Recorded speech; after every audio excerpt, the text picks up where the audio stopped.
Well, hey, Anita, I was thinking of you this week because I have a couple of friends that are doing some launches, and I thought maybe we could talk this week about launches and technology and those sorts of issues. Yeah, I think it sounds like a great idea. I'm in the middle actually of switching out how I'm doing things for a workshop I'm holding. And suddenly, one little change and I need five different types of software now to do this and to do that. And it's just getting a bit overwhelming and a bit frustrating. And I know you've got some great stories to tell in this little chat we're going to have. So why don't I let you take it away? And I must say, sorry about the voice. I do have a bad cold. So Matt's going to take over for the majority here, and I will just pipe in when I can. Great. Well, maybe that's the broader topic. Is I'm doing a webinar myself this week, and the same issues are coming up. It's just the technology is taking over, and it's not only taking over my time, but taking over my family's time because I'm not able to, I have to focus on getting things to work here.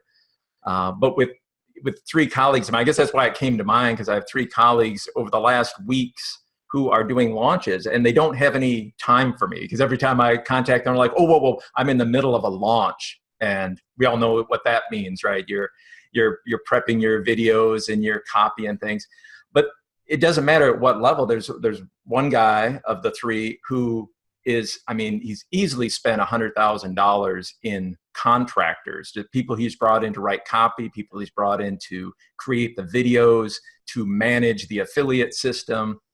This is in addition to paying his own team for this. But you talk to members on their team and they're like, "Oh yeah, we got to postpone this. We've been at this now for a month. And November doesn't look good either and you're like, "Oh my gosh, how long is this going to go on?" And I have another friend, it's just her and her husband, but it's the same reaction. Like we're doing a lot. We're in the middle of a launch. They kind of hang that sign on their door in the middle of a launch, but it goes on for weeks. And I know the feeling because I did the same thing. I did two major launches myself. One I did myself. I bought the green screens and the lighting and did all the copy and stuff. And the second time, got a little smarter. I brought in a team. And so I had a team, that did the videos and all that. But the weeks and weeks of time, your whole life shuts down, as you know. Yeah. Kind of. So for myself, being sick with this cold here, I think it brings up the whole question around lifestyle and what kind of life do I want to lead? Now, when I was first getting into the online world and digital marketing, I thought that the only way to be able to get my products or services out there were by doing these huge launches. And there's something about being in the trenches with other people and you're suffering and it's hard. And like you said, it's weeks worth of work and there's this frustration and that frustration. And it almost feels like almost like a rite of passage in some ways, right? I've gone through this horrendous experience and we've made it through the other side and we can celebrate. And it just seemed ridiculous to me that people were devoting, like you said, weeks and months. And then the pressure of when the launch is actually on, late nights and all this other stuff that they're doing and breakdowns in their system. And to me, it was just like, no, thanks. I really don't want this. I like sleeping at night. I like not being stressed to the max. You like to have time to talk to your children. Have time to talk to my kids, maybe not get sick. Like, it's crazy that we think or we've been told that this is the only way to successfully launch products or services online. And it's not by any stretch. Well, this kind of hit home when I did I think it was the second launch I did, because my wife is watching what's going on. Yeah. And she's an MBA. She's in the real world. She works for a 100-year-old manufacturing firm, and she's an HR specialist in multiple countries and stuff. So she's firmly grounded in marketing and management outside of online marketing. She's watching me do this, and she's so patient. She's watching this go on. And finally, she just couldn't, after I have like a team of, videographers in there, and we're doing we're outside for like 6 hours in the sun and, bird noises. Hey, how do you cancel these out? And then I got my script here. And she finally says, well, what are you doing? And, I explained, oh, well, this is how you launch a product, obviously. Create all these videos and you write all this copy and you spend weeks and weeks of time with the technology that keeps breaking down, and you put all these pieces together and you bring this team in. And she's like, okay, so, what's the goal? What's the point? I said, well, you watch a video of me and I'll tell my story. And then in the second video, I'll tell you, what the pain and the problem is. And she said, what if I just want to buy it? Yeah. I said, you can't, because first you have to watch the first video. And see, I'm building anticipation because now I'm going to show you a second video. She says, well, can I buy it then? No. You then have to watch the third video. And I'm explaining this. And she just said, that's dumb. Yeah. I said, yes, it is. But this is how you do it. And it was just this moment of clarity. She was just like, what if I just want to buy it? And I said, that's not in the script. This is not how you do things. But it kind of changes. Like, what if they do just want to buy it? Like, do I really need to do all this? Mm-hmm. And this method that we've all used has been around for what, 10, 12, I mean, it's been going on for a long time. Everyone's, kind of familiar with it, but what if they do just want to buy it? Is there something that we can not only simplify it for our people who actually want to use the solution that we keep telling them about, but not showing them, but is there something simpler we can do in our lives that we don't have to spend weeks and weeks and weeks and all this money on all the technologies and the lighting and the sound quality and the videos and the integrations? And there is, but like you said, it's not as sexy as I'm in the middle of a launch, because that tells people, I'm in the game now. And I'm serious. I'm serious about what I'm doing, because look at all the effort and money and stress. Like it's got to be serious because I'm putting in all that effort, right? That's kind of what you get in the forums as people are discussing all the challenges that they're having. So no, you don't need it. So what can we do instead? What have you done? And I can talk about some of the stuff I've done as well. Well, at the same time this is going on, while I'm watching 3 colleagues spend their weeks doing this, I have another fellow that was in my mastermind. I mean, he's been in this game for 35, almost 40 years now, selling. And he's done launches and stuff, but he does what he does now, which is bring people into like a training video. He does them all live, teaches people a lot of great stuff that they can actually use. Not, hey, I'm going to teach you enough to get you interested to buy this, but here it is. It just teaches them all the stuff they can walk away. And then 30 minutes later, he just says, here's a link. I'd love to talk to you. Book a chat with me. Yeah. Or it might be like, go to this form, just answer a couple of questions. Let's just see if I got something to teach you. And he does incredibly well. Yeah. Because I think, there's some portion of folks that are just like, I want, I want this thing. First, tell me what it's all about. And then I can kind of see, this sounds, I want to know some more. And then he books a chat with these folks. Now, that wouldn't be a great method if your thing you're selling is like a $49 course or something. Might not be worth your time, but he really wants to help people and help with them directly. And so that's his model. But it just got me thinking about simpler ways of doing things, of not only getting an audience, but having them take that next step with you. In episode 3 of our little show here, I had mentioned that there was a woman in Australia and she would hold webinars and do the same thing. She would teach content that people could use right away. And if at the end they wanted to take her course, she would just put a little, sign up here button or whatever it was, and people would choose to take her course. She didn't have any of these fancy email retargeting systems and, all those little, like we talked about, all this complexity, all of these different technologies coming in. It was simple. She did a live webinar, taught some really great stuff. If you liked her stuff, you could buy it. you didn't like her stuff and you wanted to come back another time, then it was still there. There was no special discounted price just for that webinar. You could come back at a later date and pick it up then. And what a difference in the approach. Simple, easy, you just present and then there it is, versus excuse me, all this complexity and technology and stress that's just not necessary. Yeah.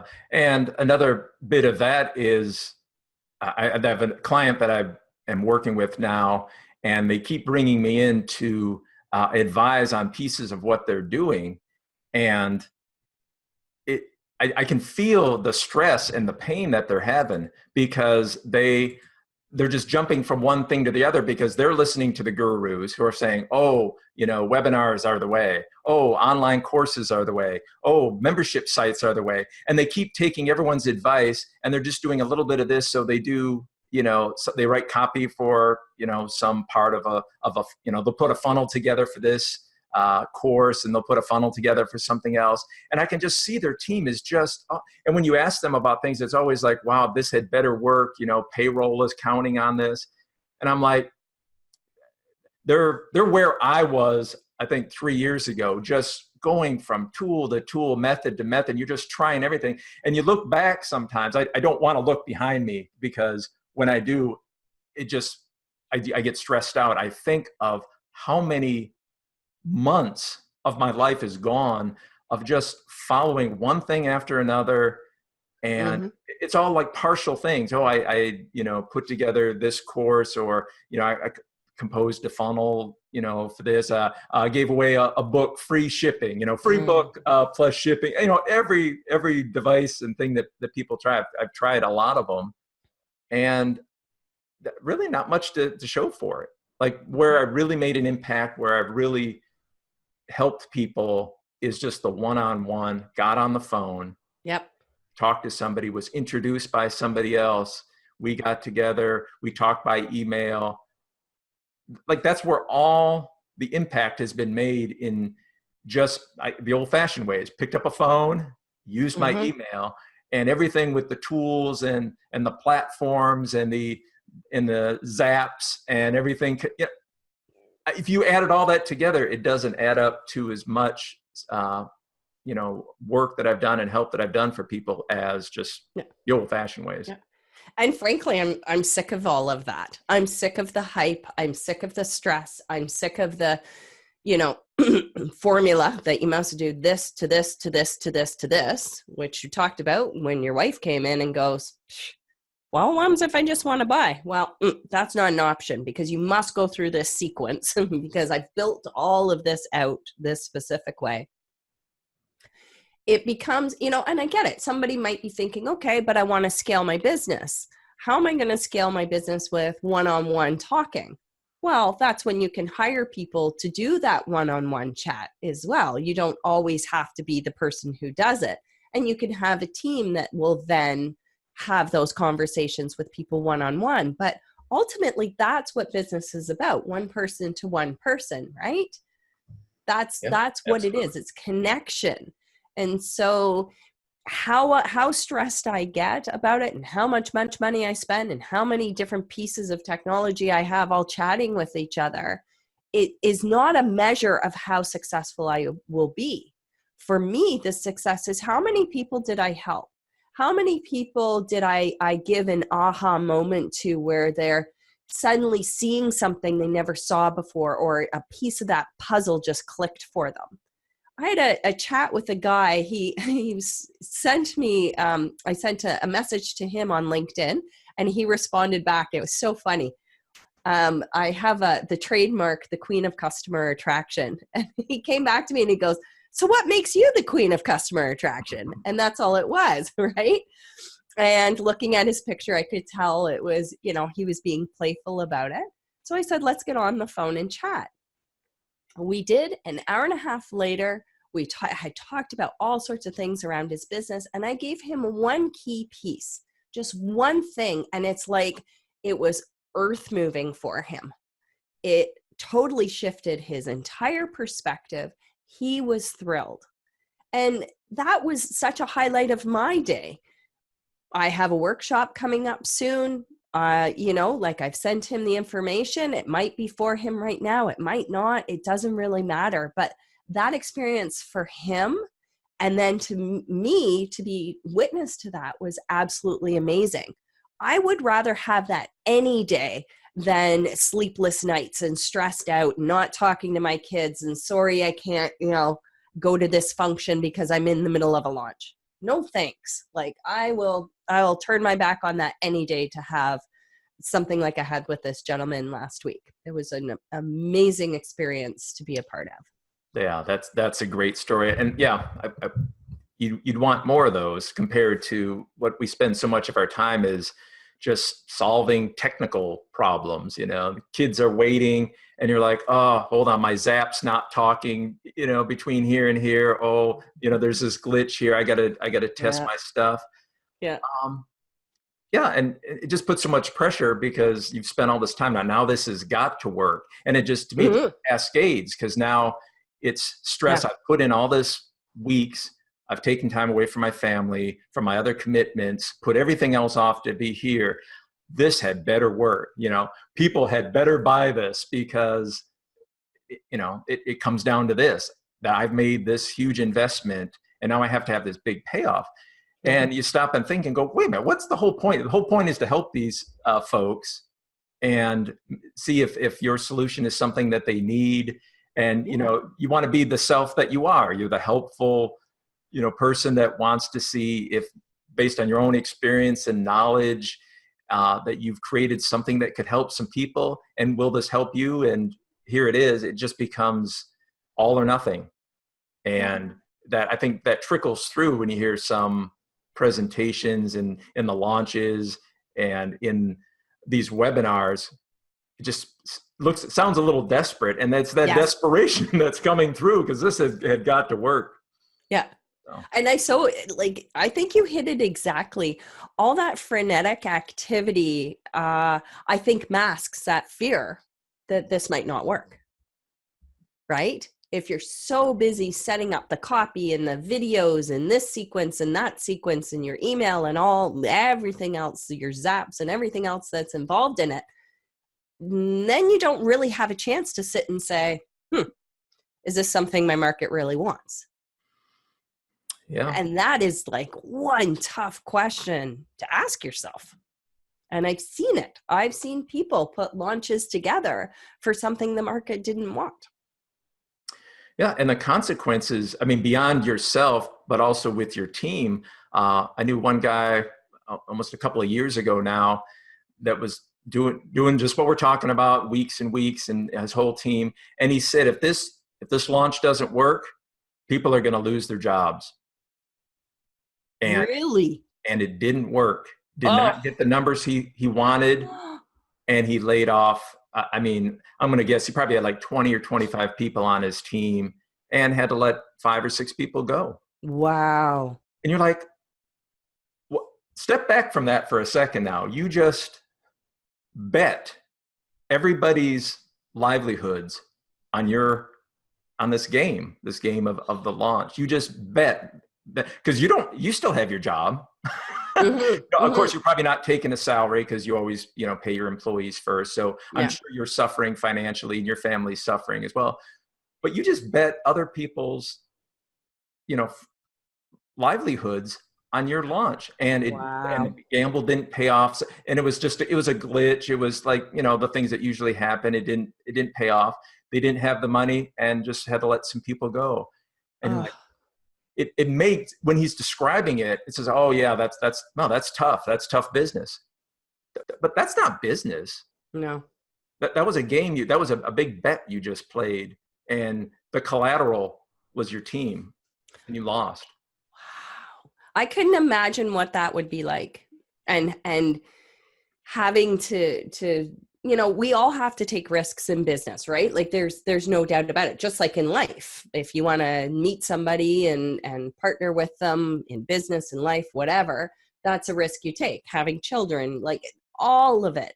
But to risk something that big, I could not imagine the pressure that guy would have felt during that time. Like, The one thing I've done in creating not only the businesses I have, but as we're talking about this, Matt, the whole purpose of creating this alternative movement is because I don't want a lifestyle like that.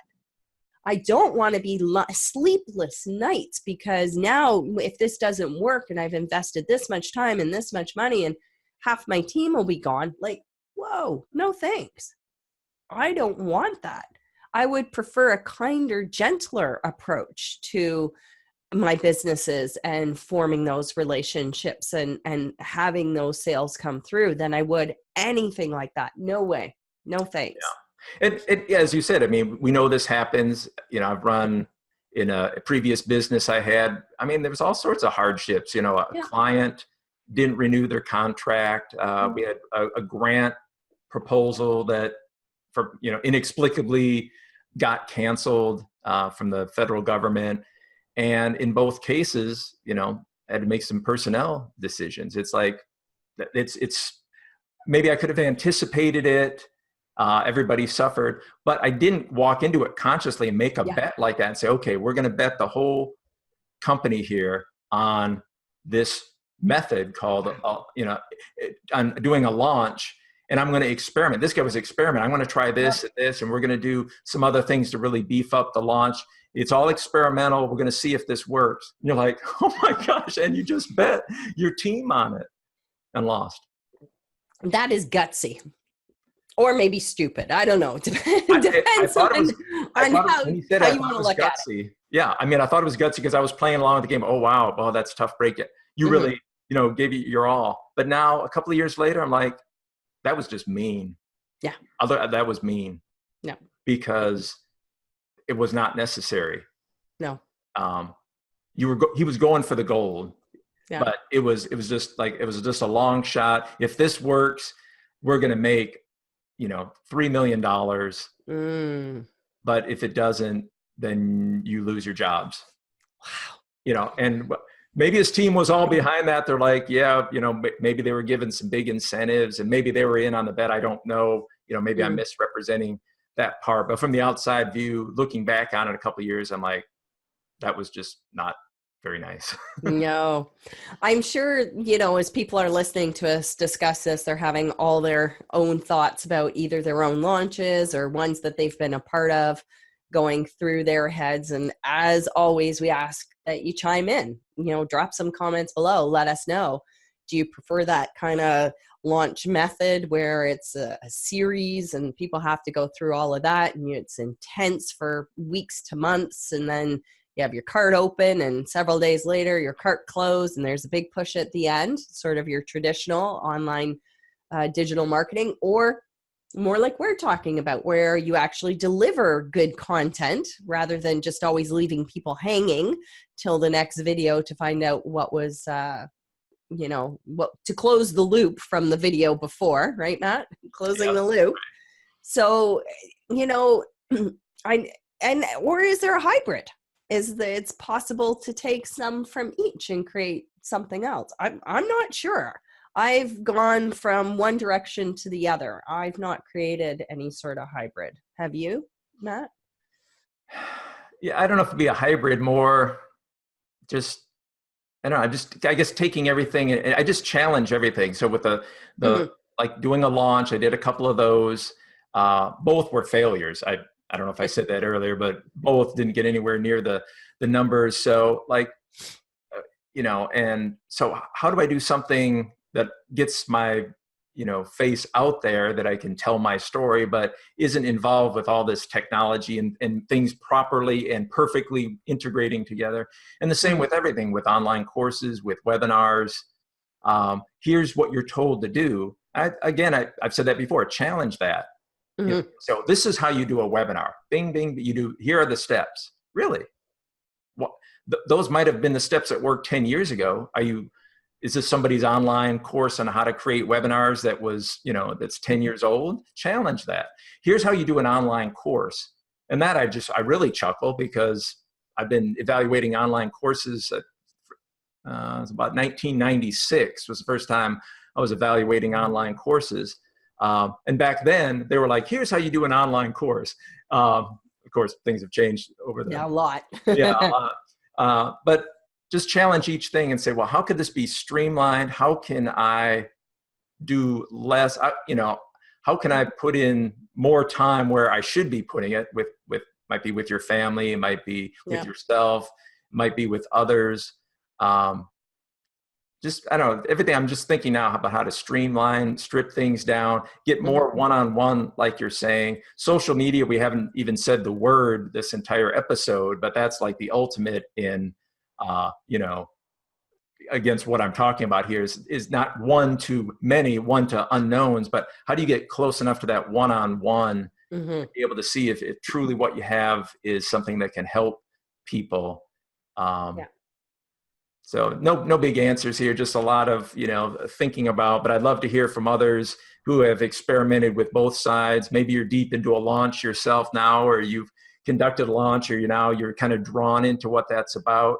Love to hear your comments, both good and bad. Maybe you can just tell me I'm just full of it. That's fine. Just tell me my launches didn't work because I did it wrong, and here's how you do it right. That's fine. I'd love to hear those comments as well. Yeah. And I as you were talking, I was thinking that I started a launch and then abandoned it just because it was just getting crazy and I just couldn't keep the pace. And I think the big thing that you touched on with it, and this is mine too, what do I want my life to be like? And if I don't want all that stress, I don't want all the craziness and this push, push, push and intense and heavy, then I have to come up with another way of doing it.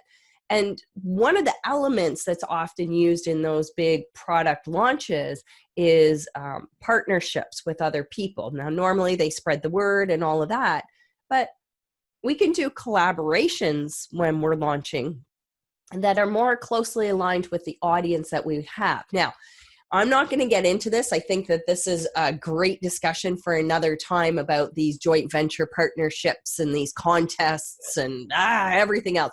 I don't even want to get started because let's just say I don't have a positive view of it at all. But there's collaborations you can have, joint ventures that really do fit both audiences versus some of the other stuff we see with other joint venture partnerships. So like I said, not going to get into it, but I think that is one of the best ways. And that's what I'm discovering is the best way to do it. Because like you said, Matt, very quickly it can get you into that one-on-one discussion because you are a good match for the person's audience that you're partnering with. Yeah, let's talk about that next time. We'll talk about the partnerships, because that's, again, another thing that was taken by they always say online marketers ruin everything, right? Yep. So, and this is another thing where you have something good, like, hey, I have people I know, maybe your stuff can help them, and you have something I'd like to share. Something as simple as that. And now there's these layers and layers and layers, and teaching courses and seminars. And I've seen people do, days long workshops of how you actually partner with people. Oh, wow.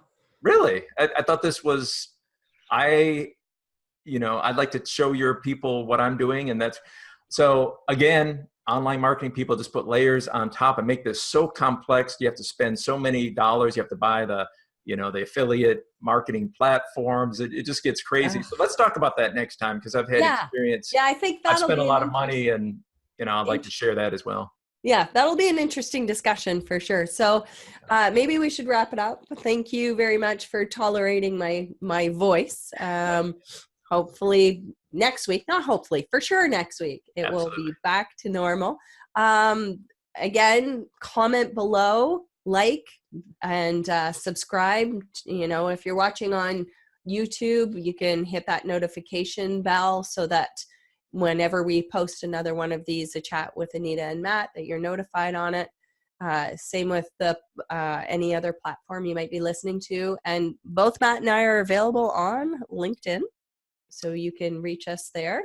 And any last words, Matt? I don't think so. I mean, we just, as usual, just came up with this topic a couple of minutes before we pressed record. And so I didn't really have a great closing statement, but I would just love to hear others' stories, both successful and unsuccessful, that they've had with any complexities brought on by these tools and techniques and methods and formulas Hmm. that we're all taught. Anything that you can say is going to help somebody else along the way who's a little further behind you in their, journey through this online marketing Yeah. world. So I encourage you to share what you've learned here as well. That's awesome. Well, thanks very much for listening or watching, and we'll see you again soon. Bye for now. Goodbye.